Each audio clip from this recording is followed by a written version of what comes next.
Good evening, everyone, and welcome to our fall Lumen lecture. Just want to make sure that you're in the right place. This is an academic lecture, only at Berry College. This is great. This is not the Taylor Swift concert. We piled in for this. That's fantastic. Thank you for being here. My name is John Huggins. I'm your chaplain, and this Lumen lecture series is sponsored by my office, the Office of the Chaplain. Started in 2011 as a way to both introduce students to Christian scholars, leading Christian scholars in various fields, as well as to engage students on important issues and questions about life. We see this as a real moment of opportunity to integrate faith and learning together. We're really pleased to bring you this exceptional group of lecturers year by year, and tonight's no exception.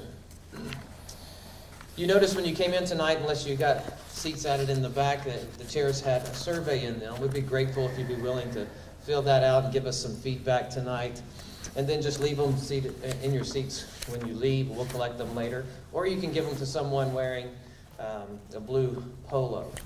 Not any particular blue polo, just any blue polo. Just give it to someone wearing one, and they'll take it from there. Also, I want to let you know that after tonight's lecture, there will be a time for questions, and this microphone over here to my left is set up for that. If you have a question you'd like to ask our lecturer at the end, you can step up there and pose your question. We'll take about 15 minutes or so for that. Let me introduce you to tonight's lecturer. Dr. Vince Vitale is tutor in philosophy and mission at Wycliffe Hall. He is a member of the Faculty of Theology and Religion at the University of Oxford, a senior tutor at the Oxford Center for Christian Apologetics, and a speaker for Ravi Zacharias International Ministries.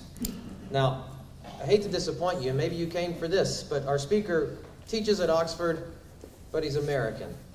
So, if you want to hear a really nice British accent, I could see if he was willing to use a British accent while speaking, but rather, you could come up afterwards and meet his wife, Jo, who is British, and you could talk to her, or you could go home and watch Downton Abbey after tonight's lecture. So before coming to Oxford, Vince taught in the Philosophy and Religion department at his alma mater, Princeton University, where as an undergraduate, he took an unexpected journey, which led him to put his trust in God. While at Princeton, Vince also served as faculty director of the campus ministry Athletes in Action. Vince's primary research interests are in the areas of philosophy of religion, philosophical theology, and ethical theory, areas that converged in his doctoral work on the problem of evil. He and Ravi Zacharias have co-authored the book, Why Suffering? Finding Meaning and Comfort When Life Doesn't Make Sense.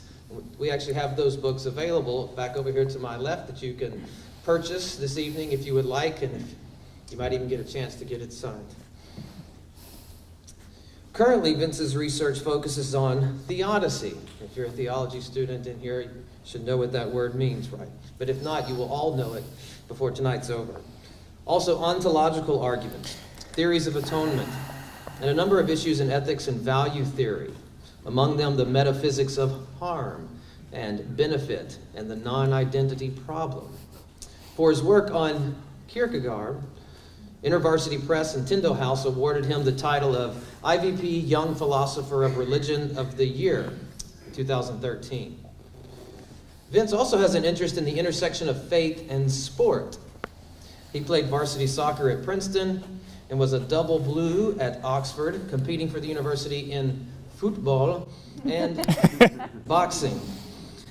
And he has traveled with Athletes in Action mission teams on 4 different continents. I think there are some athletes here tonight, so I hope it'll be encouraging to you to know that if that doesn't work out at the professional level, you can always fall back on being a philosopher or a theologian. You teach at Oxford, something like that. Vince and his wife Jo live in Oxford, England, and they worship at St. Aldate's Church. Please join me now in welcoming Dr. Vince Vitale.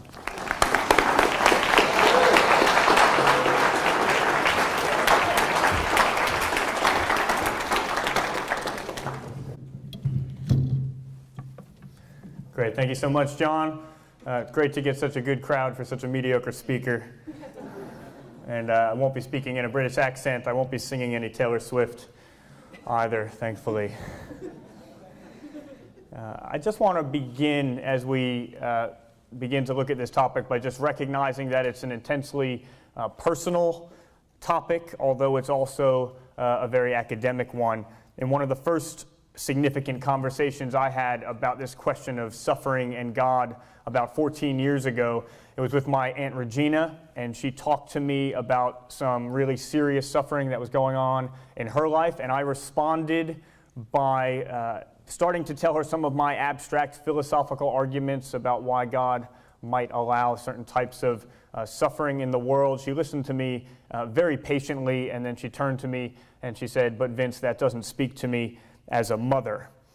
And I'm fully committed to philosophy. It's what I do for a living, and I think it's tremendously practical as well. But a philosophical explanation is not what my Aunt Regina needed at that moment. And I just wanted to say, as we begin to look at this topic as an academic one, that it's also an intensely personal one. And if anything today that I say surfaces anything that would actually be much better addressed through a personal and much more specific conversation, I'd be really glad to talk with anyone here for whom that's the case, and I'll stick around for as long as people want to talk and ask questions. A second reason that this topic can be a very personal one is because it can have bearing on whether or not we believe that God exists and on whether or not we think that God is someone who we can trust, and therefore whether we think God should have anything to do with how we go about living life. When I was a freshman in college, if I'm honest, I thought that Christianity was for people who were stupid. I thought it was for people who didn't think hard enough. In fact, when I was first challenged to read the Bible, I was reading through and I would cross things out and add things, and I'd write a big BS in the margins of the Bible, and Christians would sort of look over my shoulder and say, "Why do you have a BS in the margin of your Bible?" And I'd say, "Oh, that verse makes for a great Bible study."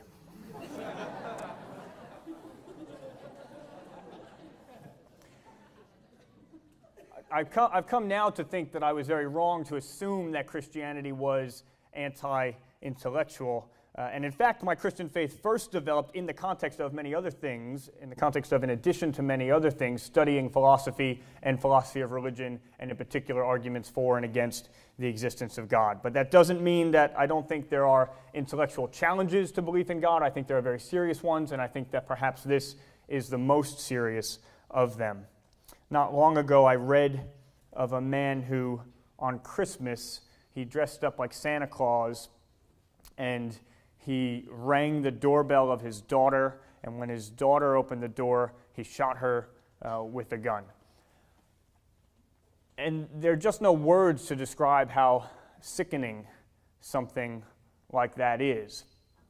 And yet, on standard Christian beliefs, God let that happen. He was powerful enough and he knew enough. There are a million things that he could have done. He could have made a tree branch fall and knocked the guy in the head so he'd be found unconscious by the police and thrown in jail rather than to allow that terrible crime to happen. But on standard Christian beliefs, God did let that happen. Now, if you or I stood by and we watched serious, severe suffering when we could easily stop it, other people would rightly call us evil. They'd rightly call us monstrous. And so how then can I stand up here and say that I think that God is the most loving person that exists? That's a really serious challenge, I think. And what I've just said is one way to think about what's typically referred to as the problem of evil or the problem of suffering. And it raises the question, this question, why would an all-loving and all-powerful God allow evil and suffering to exist? What I'm going to share with you this evening is just one possible response to that question that I've been working on. But first, I just want to make two quick qualifications before I get to the main argument that I'll make tonight. First, I'm not saying that someone needs to be able to answer that question well in order to believe in God rationally.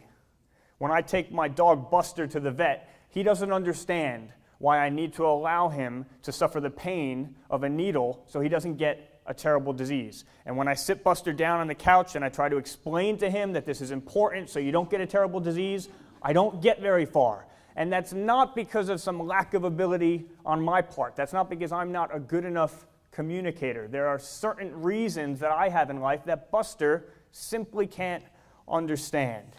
And if that's the case, if some of my reasoning is above Buster's comprehension, surely some of God's reasoning would be above my comprehension. Okay, my experience of universe creation is pretty limited. Okay, it's zero. If God is as big as Christians claim he is, then perhaps not understanding all of his reasons for the things that he does perfectly is exactly what I should expect. And if it is exactly what I should expect, even if God does have good reasons, then the fact that I don't see through to all of those reasons fully can't be a very strong argument that he doesn't exist.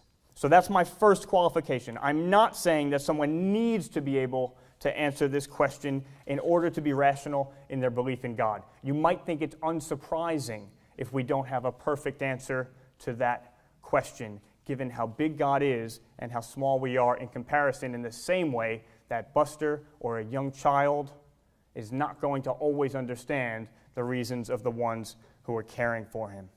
Second qualification. In putting forward one theory this evening about how we might answer this question, I'm not rejecting other answers to that question. Maybe God has a variety of reasons that are relevant to why he allows suffering in the world. I came to speak to you tonight because it seemed like a great event, and I was generously invited by John, and it's a topic that I think is really important. But it's also the case that my great friend Matthew Lee teaches here, and it was an opportunity to come and see him as well.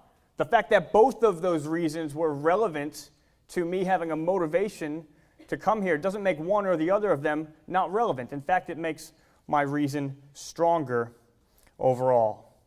In the same way, God may have several reasons for why he created and sustains this world, despite the fact that there's suffering in it. And note that even if none of those reasons are by themselves sufficient to provide a good answer to that question, it might be the case that several reasons, when put together, are significant enough to give God good reason to be able to answer that question well. So just to summarize my two qualifications before I really get started. First, even one answer to this question may not be necessary for Christian belief to be rational. And second, only several answers taken together may be sufficient as a good answer to the question that we've raised. Okay? Moving on to the specific theory that I've been developing and I want to share with you tonight. I've been calling it non-identity theodicy. Okay, theodicy means the justice of God. So it's a question of whether or not God can be just despite the fact that he's allowing suffering. And theodicy is the typical word that's used to describe a response to that question that we've raised. I call it non-identity theodicy because this theory takes as its central claim that you and me, that we would not exist had God made a very different universe. That you and me, as the individuals that we are, would not exist. We would not be identical with the people who would exist if God had made a very different universe. And I'm going to talk more about that in a minute. I've been working on this approach for a number of years. This is my baby, so I hope you'll find it helpful. If you hate it and you don't find it helpful at all, remember what Charles Spurgeon said about his sermons: don't tell me my baby is ugly right after I've given birth. Let me begin to explain non-identity theodicy with a true story. My mom and dad, they met when they were teenagers. They both worked in a supermarket. My mom was a cashier, and my dad used to stock the shelves. And my mom used to call for price checks when she didn't need them so she'd get to flirt with my dad. She says he had great shoulders. Anyway, on their on their first date, this is mom and dad on their first date. I know they're a lot better looking than me.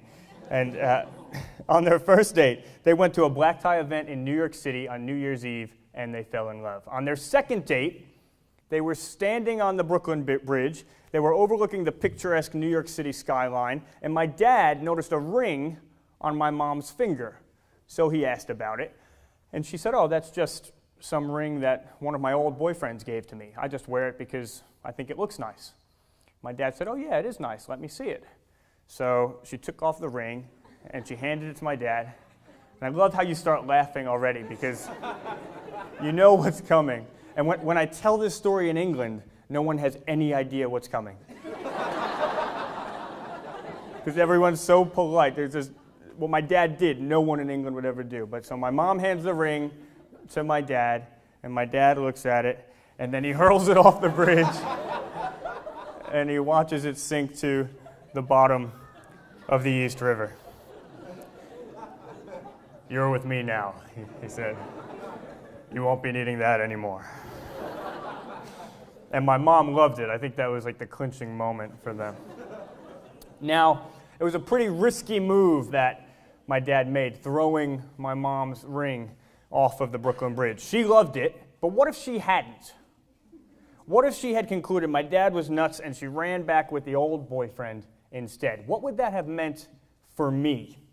Now, I don't know who that old boyfriend was. In fact, if you can believe it, 50 years later, my dad still tries to get my mom to tell him who the old boyfriend was, and she still flatly refuses to say. But I might be tempted to think that if my mom had wound up with the old boyfriend rather than with my dad, I might have been better off. I might have been taller. I might have been better looking. Maybe the other guy was royalty. That would have been cool. I could have lived in a castle. But actually, that's not right.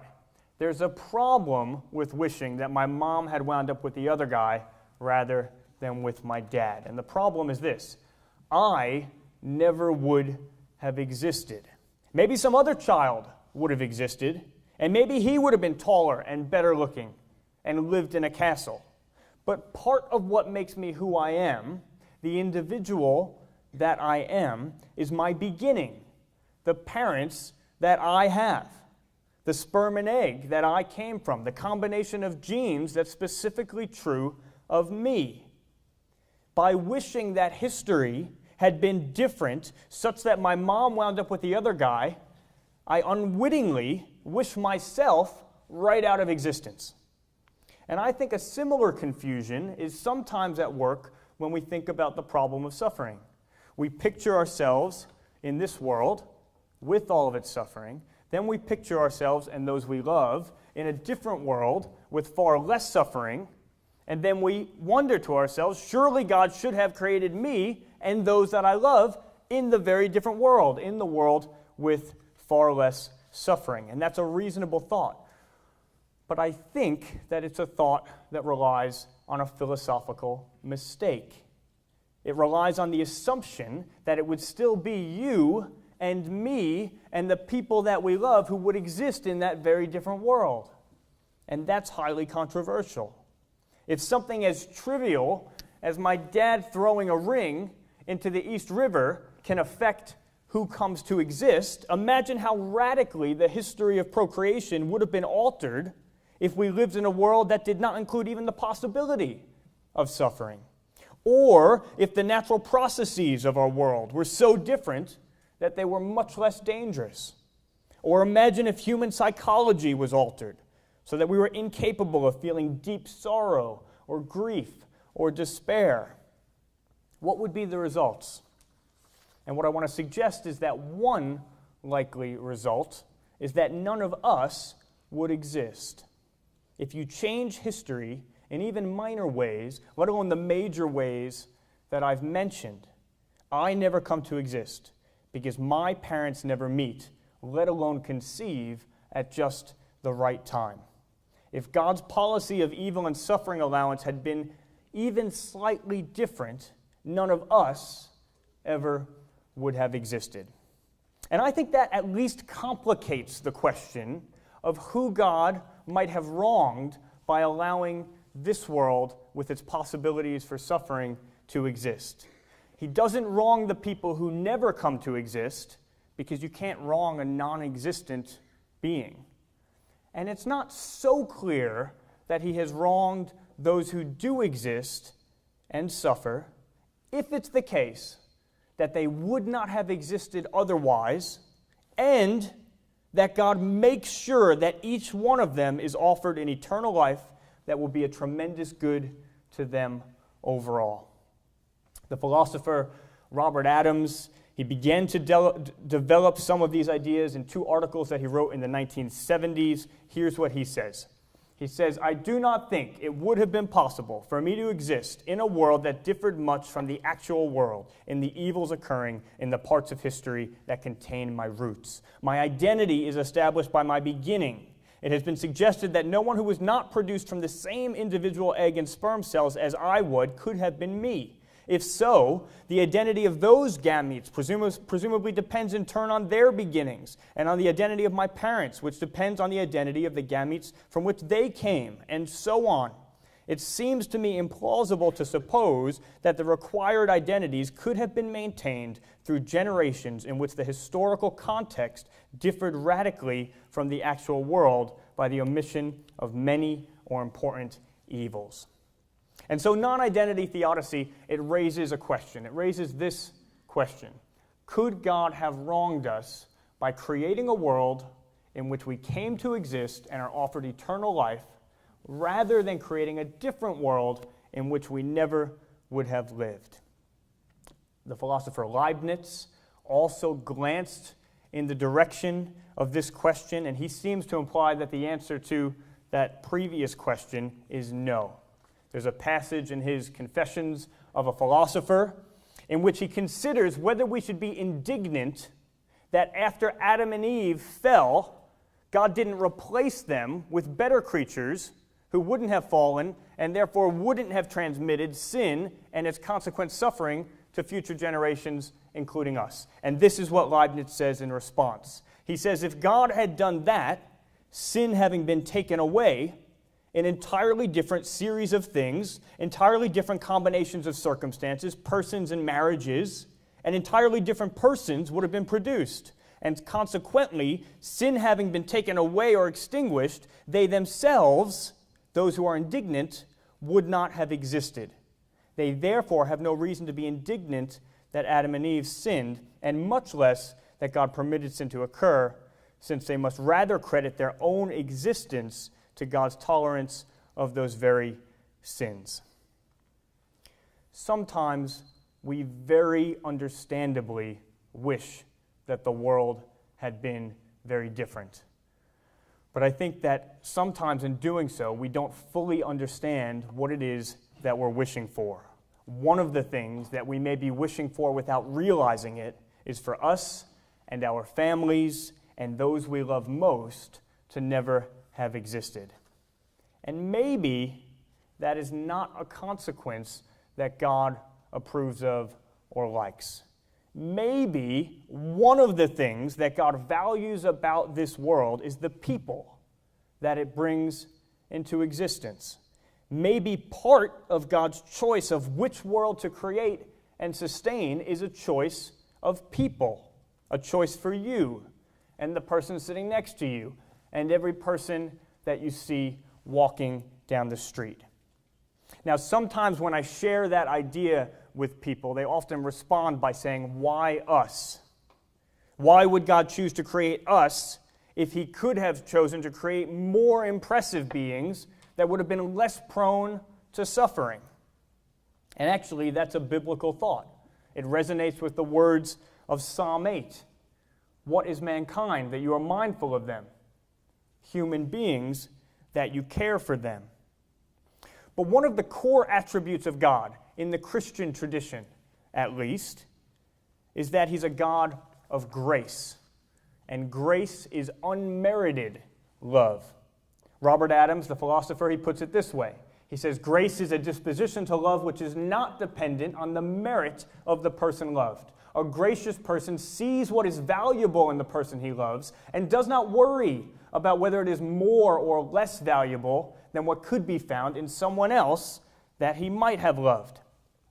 I like that type of love.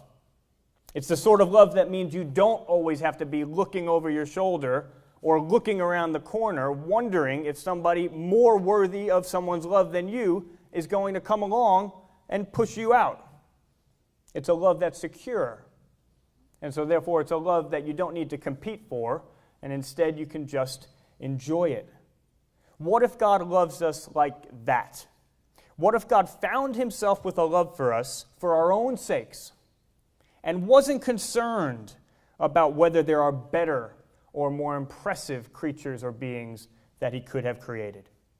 An image that I sometimes find helpful is one of walking into the pound to choose a dog, and you sort of look to the right, and clearly the most impressive dog is on the right.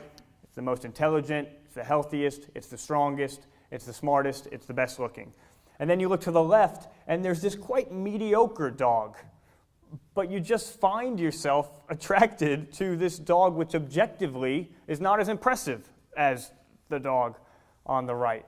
And you just find yourself kind of keying in on what's lovable and good about this dog. And you decide that's the dog that I want to take home. And you take that dog home and you give that dog a home.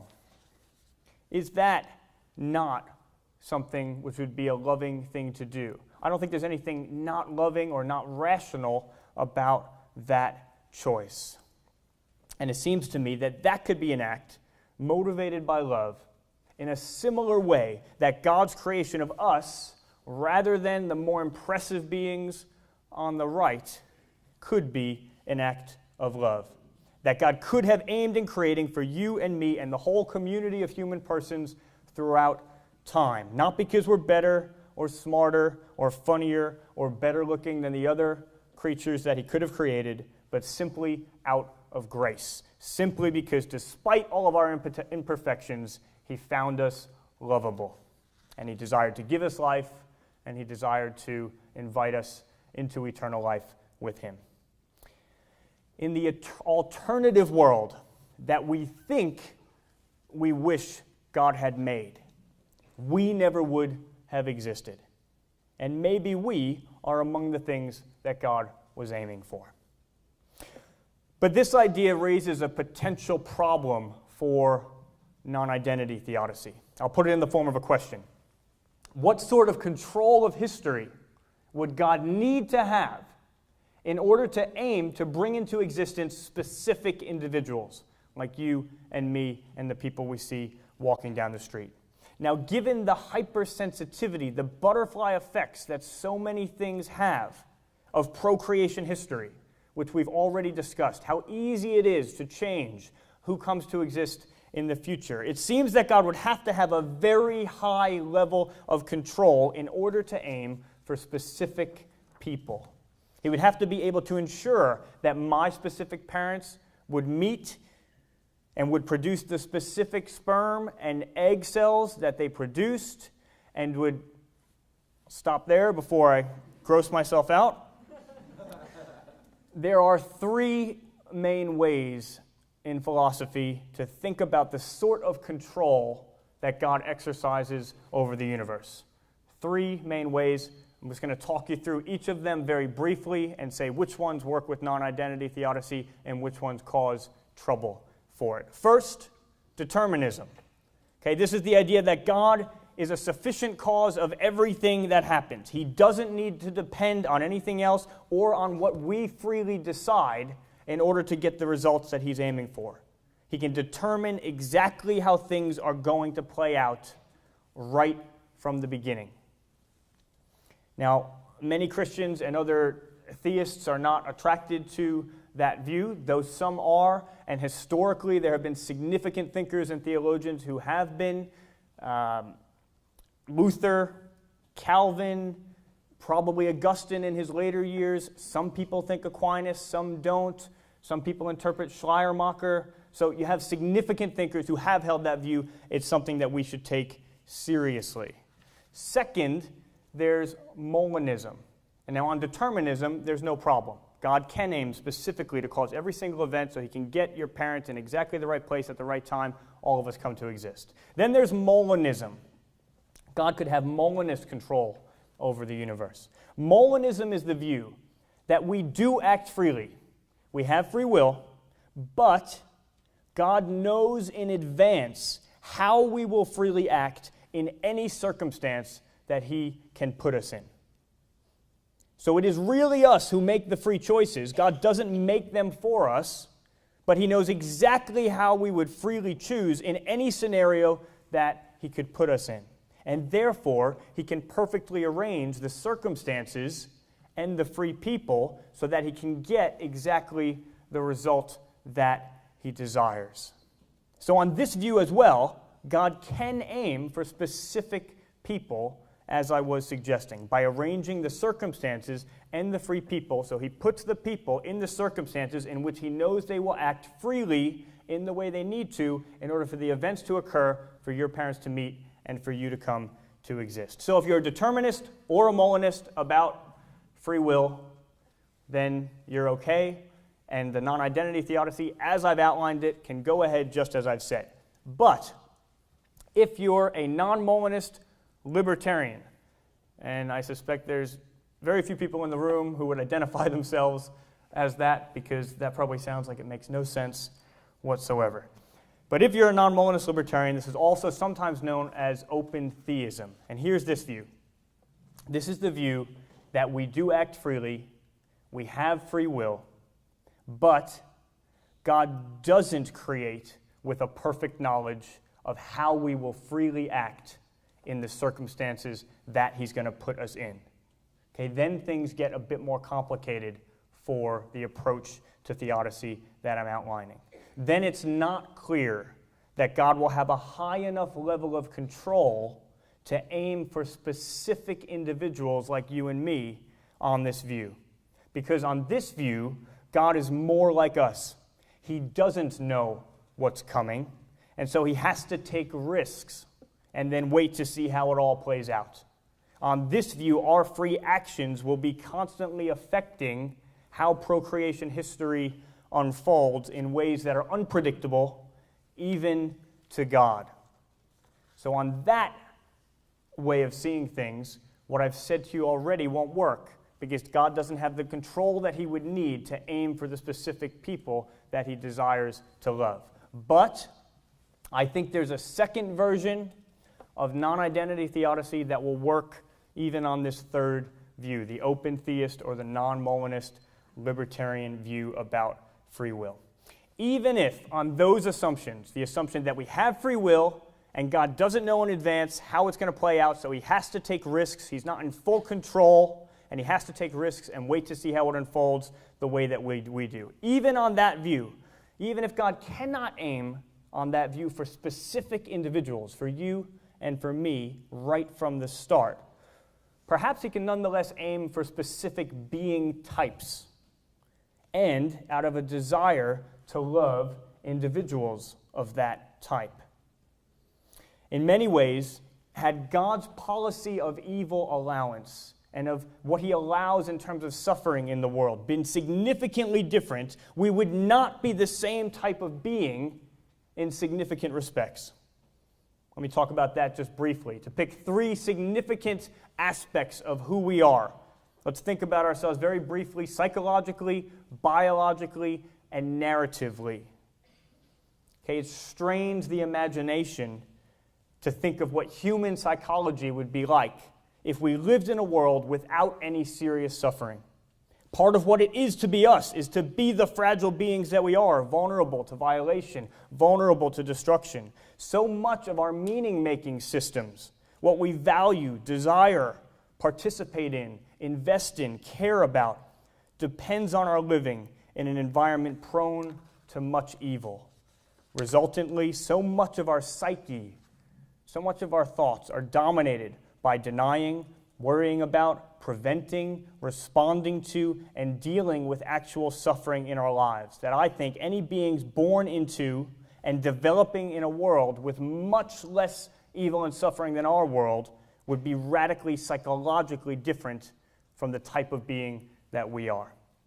Second, if God were aiming for our being type under a narrative description, the narrative of the human race, that narrative would have to include a great deal of our experience of, response to, and sometimes triumph over evil and suffering. No narrative that did not include many of the sorts of things that would be the key features in a documentary about the human race could plausibly be considered the narrative of our type of being.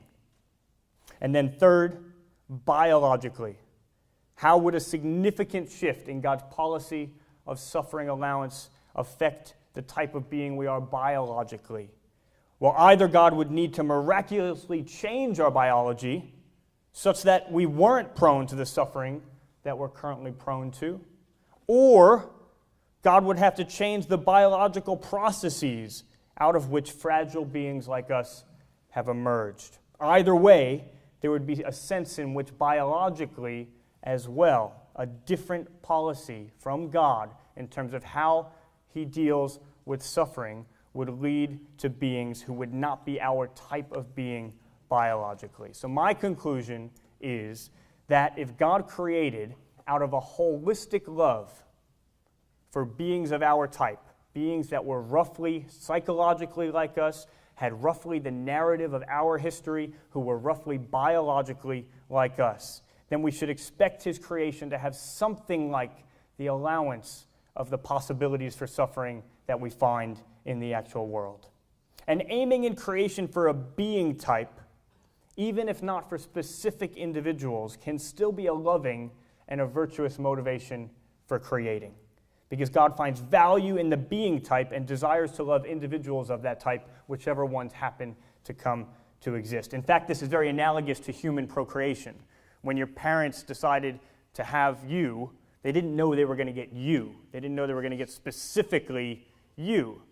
They were trying to get a human child, or maybe you under a certain description. They were trying to get their first child or their second child. Nonetheless, I still think there's a significant sense in which I can say that your parents procreated out of love for you. And in the same way, I would want to say that even if God, on this third understanding of free will, can't aim in the first instance specifically for individuals, but first has to aim for the being type with a commitment to love whatever individuals come in that being type, he can still be creating out of love for those individuals who come to exist.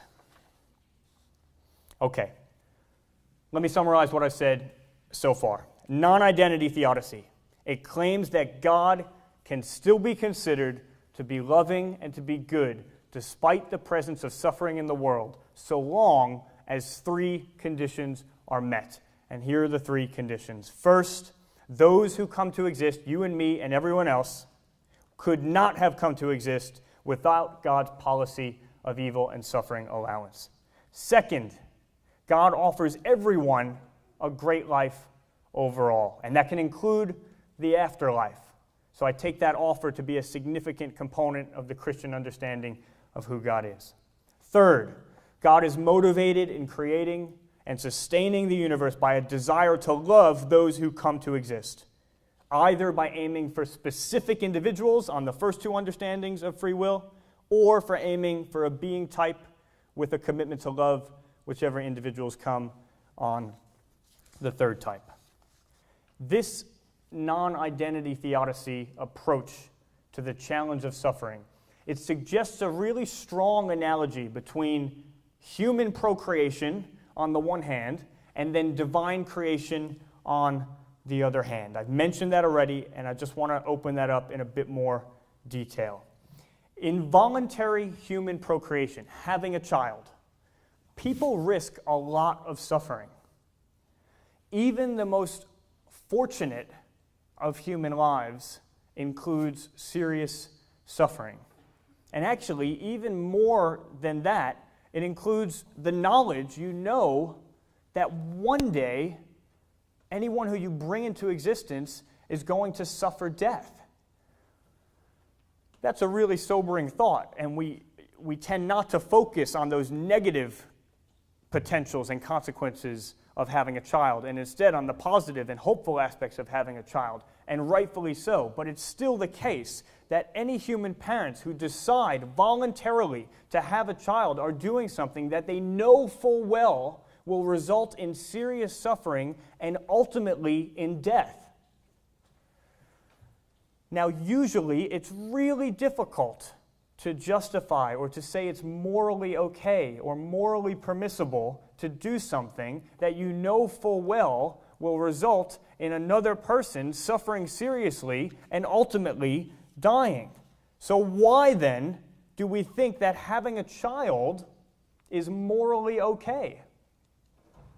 And actually can at times be an act of love and an act of courage. I think one of the reasons is because the child who comes to exist would not have existed otherwise. In human procreation, we do risk great suffering, but in doing so, we bestow on someone not just any good, but the good of life itself. That child wouldn't have existed otherwise. And what I've been suggesting is that very similarly, in creating and sustaining this world, rather than some very different world that we sometimes think we wish God had made, God bestowed on each of us not just any good, but the good of life and the offer of eternal life with Him. This analogy with procreation, it suggests that the objection from suffering is more complicated than it first appears. If someone thinks that it would always be evil to bring someone into existence in an environment in which you know full well they will suffer seriously, then we're not only going to have to call God evil, we're also going to have to call evil any human parents who voluntarily decide to have a child.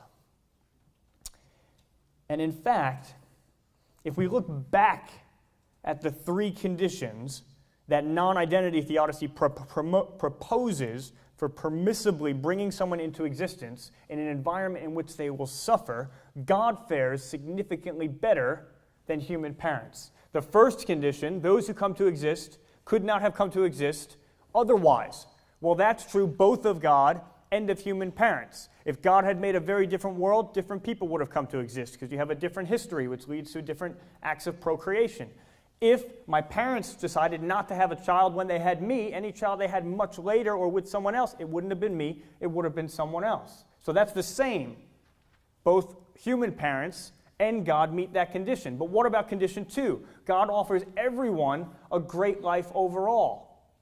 Well, I think only God can make that offer. Human parents are sometimes helpless to actually do anything that will really help and turn around a state of misery if their child gets into a really dark place. They may try, but they don't have the resources to offer to that child something like God can offer to that child, which would be the possibility of an eternal life of great happiness. And then what about the third condition? Again, I think that God fares better than the human parents with this third condition. Human parents are sometimes very mixed in their motivations for bringing a child into this world. Sometimes they're very pure and loving. Sometimes they're more mixed. Sometimes they're for selfish reasons. Sometimes they don't intend to bring a child into the world at all. It could just be an accidental byproduct of physical desire or relationship bonding. But God can always be pure in His motivations and in His desire to love the person who comes to exist, and that can always be at the root of why He brings a specific person into existence. So, human procreation, having a child, your parents having you, it appears in general morally permissible, in general okay, and could even be an act of love and an act of courage, despite the fact that all human parents can offer is a probably worthwhile, natural human life, limited in its duration and its possibility for happiness. God can offer a great eternal life, and He can do so with pure motivations out of a desire to love the people who come to exist. So what seems to follow to me is that if there's good reason to think that human procreation, having a child, could be permissible and even an act of love, despite the suffering that accompanies it, then there's also good reason to think that God's creation of the world that we live in could be an act of love. And note again that this does not depend on us being in any way better or more valuable or even suffering less than the other types of beings that God could have created. My wife, Jo, and I, we don't have any children yet, but we're thinking about trying to bring a being into this world. I mean, not right now, but, in general. Perhaps what we should prioritize most is to bring into existence a being who doesn't suffer, or who suffers as little as possible. That would leave us with several options. Maybe we should breed goldfish. Or maybe we should become beekeepers. See from Joe's face that that's not happening. But breeding goldfish or bees, rather than having a human child, would be one way to minimize suffering. Goldfish and bees can't suffer in some of the worst ways that human persons suffer. Or here's another thing that Joe and I could do to limit suffering as we attempt to bring a being into existence. We could decide to conceive a human child, and then we could do frequent tests during the pregnancy to detect any defects in the fetus. And then we could abort any fetus that shows any imperfection that could potentially lead to suffering. Or maybe Joe and I should genetically engineer things so that we intentionally have a baby with Down syndrome. In one study found that 99% of people with Downs said they are happy. I don't know if that's accurate, but let's just assume for the sake of argument that that would be accurate. Well, that's far above average, so that's another way that Joe and I could aim for less suffering. I'm not saying these things are right or wrong, but that's one thing that we could do. We could aim for someone who has a condition that tends towards happiness, specifically through some form of genetic engineering. Or maybe what Joe and I should do is have a genetically engineered super baby. This is now barely science fiction. I read an article the other day reporting that in China, there have already been cases of what's called germline editing, which means scientists were able to take out certain genes in an embryo's DNA and replace them with other genes. So maybe Joe and I should design a genetically enhanced super child. We could design a child to make sure he's smarter than he would be naturally, and stronger than he would be naturally, and more impressive in all of the ways that would tend to limit the suffering that he or she experienced in his or her life. Or maybe Joe and I should just try to have a natural human child. A child who won't be perfect and will suffer, but who wouldn't exist otherwise, and who we find ourselves with a desire to love. I hope our friends and family would celebrate that decision by us. And so maybe we shouldn't be so quick to rebuke God for making a relevantly similar decision. All right, let me just finish by highlighting a few distinctive features of the approach that I've outlined for you, and then I'll be very happy to take any questions that you have. First distinctive feature, non-identity theodicy does not rely on free will or on some specific version of free will. As I showed you before, there's a version of non-identity theodicy that can work on all three of the main approaches to free will that are out there, because on any one of those approaches, it's still the case that however God decides to create and sustain the world, the people who come to exist, who depend on the history being very similar to the way that it was, those people would not have existed otherwise. Now, Richard Swinburne, probably the most influential British philosopher of religion of the last 50 or 60 years, he says this. He says, it would be very difficult to construct a satisfactory theodicy which did not rely on the doctrine of human free will. And he says the central core of any theodicy must be the free will defense. So if non-identity theodicy has anything like the promise that I'm suggesting that it does, it calls this into question. It calls into question the widespread supposed wedlock between a plausible approach to the problem of suffering and the existence of free will. Second distinctive feature of the approach that I've given to you tonight, non-identity theodicy can account for any pre-human suffering without theoretical complication. Many free will-based theodicies, approaches to responding to the problem of suffering that have as their most major point that we are free and that humans cause a lot of that suffering, those approaches sometimes have trouble accounting for any animal suffering that occurred before any humans came to exist, and therefore before any humans had free will. And therefore it doesn't seem like you can account for animal suffering if any animal suffering occurred before human persons exist, because there were no human persons there with free will to cause that animal suffering.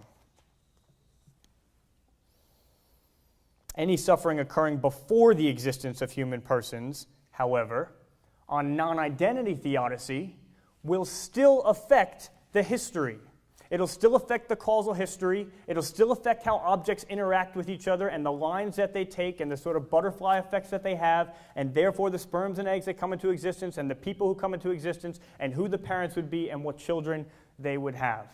So non-identity theodicy can account for suffering before a fall or before any human free will in just the same way that it accounts for suffering after that, by saying if there was suffering of animals before humans existed, that suffering changed the course of history, which therefore changes the production of procreation history and who ultimately comes to exist.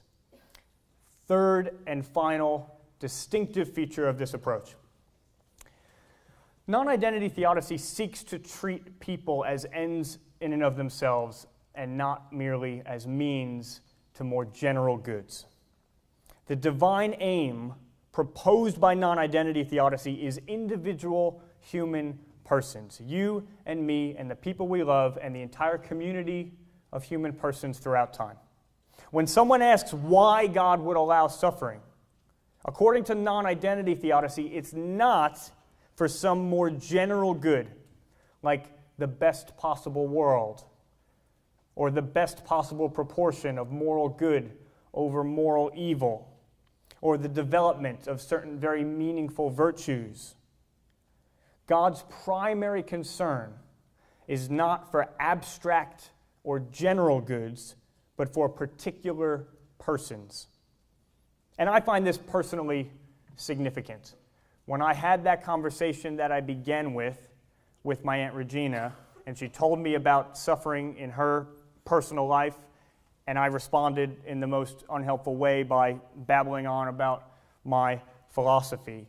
What she was telling me about was suffering in her son's life, Charles, my cousin, who because of a genetic condition suffered seriously both physically and mentally.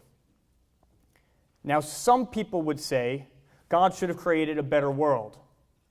Some people would say that Charles never should have existed because the world would have been better off if Charles never existed. There would be less suffering overall. But I want to disagree with that, and non-identity theodicy allows me to disagree with that. Like my Aunt Regina, it's because I knew Charles very closely and very well and very intimately that the suffering in his life was so incredibly frustrating.